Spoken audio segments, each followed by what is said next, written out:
The Honourable Leader of the Official Opposition. Thank you so much, Mr. Speaker. How are you doing? I'm doing well. Great.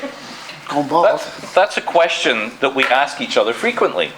And most often, it's just a social pleasantry, or it's used to open an encounter, and it usually produces a rote response like, I'm fine, thank you, or I'm good, how are you? But if we were actually to take that question seriously, I suspect that the answer would be a lot more thoughtful and detailed, and no doubt slightly longer. If I was now to ask the question, how is Prince Edward Island doing? Which surely is the inquiry at the core of the work that we do here in this House, what information would you draw on to make your answer? It's a deceptively complex question, and one that I believe we're not terribly well placed currently to answer fully and properly.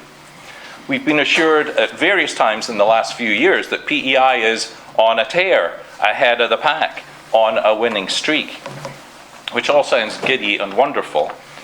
But a couple of things make me pause when I read or hear such exhilarating assessments of what things are like here.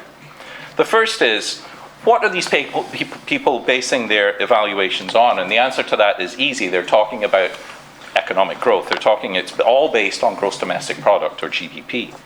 The second thing that I pause on is that I meet a lot of islanders, as I'm sure other members in this House do, whose lives bear no point of contact whatsoever with such a positive outlook. If things are so good, why do a great many islanders feel so bad?